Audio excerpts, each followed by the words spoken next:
नमस्कार मंडळी, नवीन एका इंटरेस्टिंग व्हिडिओमध्ये सर्वांचं मनापासून स्वागत आहे. मित्रांनो, महाराष्ट्रातील दिव्यांग बांधव त्याचबरोबर विधवा पेन्शन योजनेच्या लाभार्थ्यांसाठी ही व्हिडिओ अतिशय महत्त्वाची आहे. लाभार्थ्यांच्या खात्यामध्ये प्रत्येक महिन्याला 6,000 रुपये जमा व्हावे यासाठी बच्चूभाऊ कडू त्याचबरोबर त्यांचे जे कार्यकर्ते आहेत त्यांच्या माध्यमातून 28 ऑक्टोबरला नागपूर येथे एक भव्य असं एक आंदोलन, एक उपोषण सुरू असणार आहे. आणि त्या आंदोलनाच्या माध्यमातून सरकारला भाग पाडायचं आहे की हे पैसे लाभार्थ्यांच्या खात्यामध्ये फक्त 2,500 रुपये किंवा फक्त 1,500 रुपये न देता 6,000 रुपये त्यांच्या खात्यामध्ये जमा करायला काहीच हरकत नाही आहे. आता सरकारला हे करणं खूप मोठं अवघड नाही आहे, लक्षात ठेवा. कारण मित्रांनो, आता 1-2 दिवसापूर्वी एक न्यूज मी ऐकली, त्यामध्ये आमदारांना बघा, आमदारांना 21 आमदार असे आहेत की ते 21 आमदारांना डिफेंडर ही जी कार आहे ही गिफ्ट दिलेली आहे. आता एक विचार करा, राज्य सरकारच्या माध्यमातून हे 6,000 रुपये त्यांना देणं शक्य होत नाही किंवा जे 2,500 रुपये जे आता सध्या येत आहेत ते सुद्धा नीट देत नाहीत. अशातच आमदारांना या ठिकाणी 21 आमदार बघा, 21 आमदारांना डिफेंडर कारची गाडीची किंमत तुम्ही जर ऐकली तर तुम्ही एकदम शॉक व्हाल. एक 2-2.5 करोड 2.5 करोड रुपये त्या गाडीची किंमत आहे आणि ती किंमत दिवाळी भेट म्हणून त्या आमदारांना दिली गेली आहे. मग विचार करा, हे कशा पद्धतीचं वातावरण आहे. मग त्या आमदारांना थोडी तरी दिव्यांग बांधव किंवा विधवा पेन्शन योजनेच्या लाभार्थ्यांची जाण नाही आहे का? ठीक आहे, तुम्ही गाड्या घ्या, काही हरकत नाही, पण दिव्यांगांचे 3 लाख रुपये जे तुम्हाला खर्चासाठी दिलेले ते तर वापरा, ते सुद्धा तुम्ही वापरत नाहीत.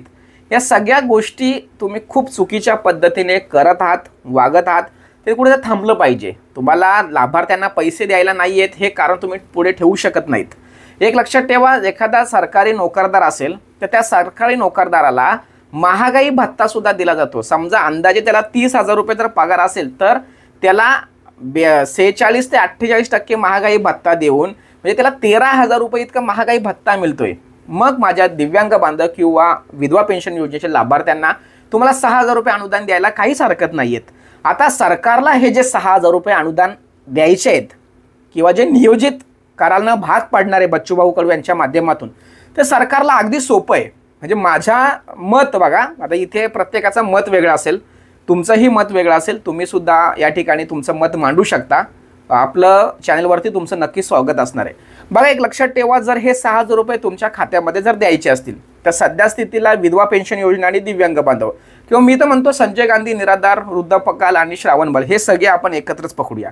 मग एक लक्षात ठेवा, जर दिव्यांग बांधव आणि इतर लाभार्थ्यांना जर 6,000 रुपये द्यायचे असतील तर सामाजिक न्याय विशेष विभागाच्या माध्यमातून जो निधी मंजूर होतो तो निधीतून त्यांना पैसे हे वाढीव स्वरूपात देणं अवघड होणार आहे. कारण या सामाजिक न्याय विशेष विभागासाठी वर्षातून एकदा जो निधी मंजूर केला जातो तो निधी मंजूर झालेला आहे.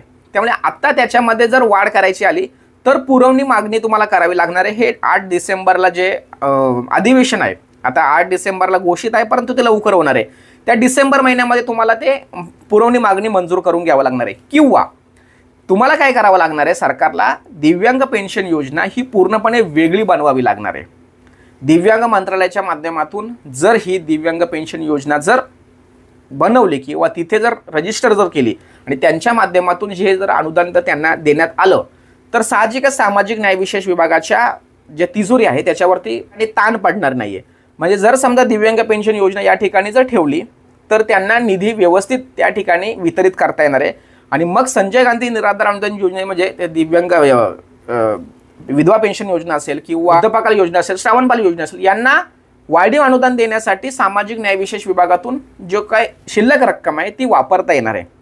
त्यामुळे सरकारने हे जर केलं तरच शक्य आहे. आणि जर हे शक्य जर नसेल तर मात्र अधिवेशनामध्ये तुम्हाला हे पैसे मंजूर करून घ्यावे लागतील. सरकारच्या हातामध्ये सगळ्या काही गोष्टी असतात. प्रचंड पैसा खर्च करण्याची नियोजन किंवा खर्च करता येण्याचा अधिकार सरकारला आहे.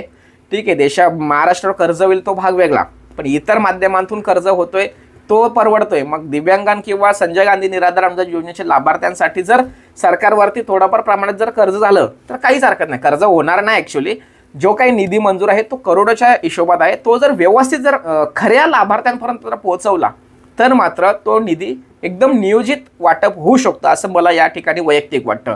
मित्रांनो, तुम्हाला काय वाटतं प्रत्येकाने कमेंट्स करायचे. कारण मित्रांनो, आत्ता बच्चूभाऊ कडू यांनी जे आंदोलन केलेलं आहे हे आंदोलन खूप महत्त्वाचं आहे.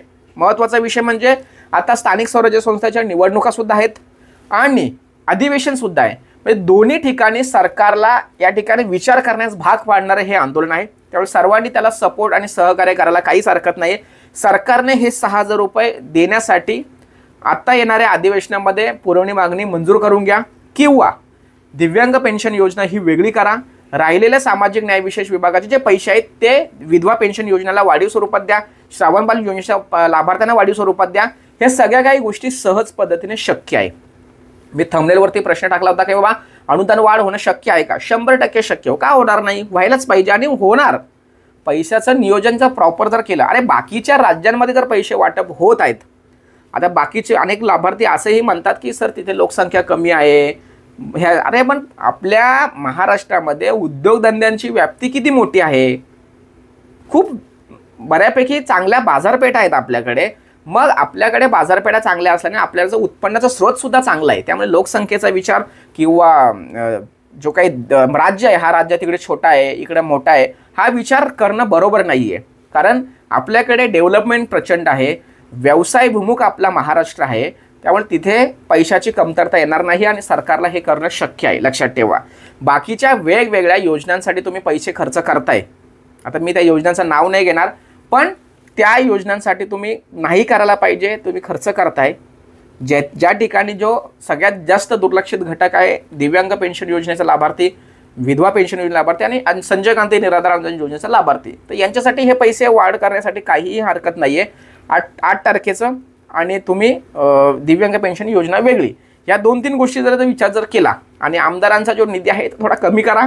काही फायदा नाही त्या आमदारांना पैसे देऊन, कारण जे दिव्यांगांसाठी दिलेलं आहे तेच खर्च करत नाहीत. माझ्या लाभार्थ्यांनी एक प्रश्न विचारला होता की सर आमदारांना जो पैसा किंवा निधी दिला जातो दिव्यांग बांधवांसाठी, तर त्याची माहिती कशी घ्यायची, तर याविषयी मी सविस्तरपणे व्हिडिओ बनवणार आहे. काळजी करू नका. थोडासा माझा त्यावरती अभ्यास सुरू आहे. एकदा काही तुम्हाला माहिती देत असताना तुमच्या मनामध्ये एखादा प्रश्न नको किंवा माझा दिव्यांग बांधव ज्यावेळेस अर्ज करतो त्यावेळेस तो नियमामध्ये बसला पाहिजे, हा माझा उद्देश असतो. म्हणून थोडा आणखी 1-2 दिवस जातील. आमदार निधीचा कसा कार्यक्रम करायचा तो मी तुम्हाला नक्की सांगेल. अशा पद्धतीने मित्रांनो, एक 6,000 रुपये विधवा पेन्शन योजना आणि दिव्यांग पेन्शन योजना यांना जर मंजूर करून घ्यायचं असेल तर सरकारने काय केलं पाहिजे, कोणता पर्याय अवलंबला गेला पाहिजे, अशा पद्धतीने एक महत्त्वाची आणि छोटीशी अपडेट या ठिकाणी देण्याच्या उद्देशाने व्हिडिओ बनवली होती. सदर माहिती महाराष्ट्रातील सर्व दिव्यांग बांधव, विधवा पेन्शन योजना आणि संजय गांधी निराधार अनुदान योजना या सर्वांपर्यंत पोहोचवण्यासाठी सहकार्य करा. भेटूया पुढील व्हिडिओसह. तोपर्यंत धन्यवाद. जय हिंद, जय महाराष्ट्र.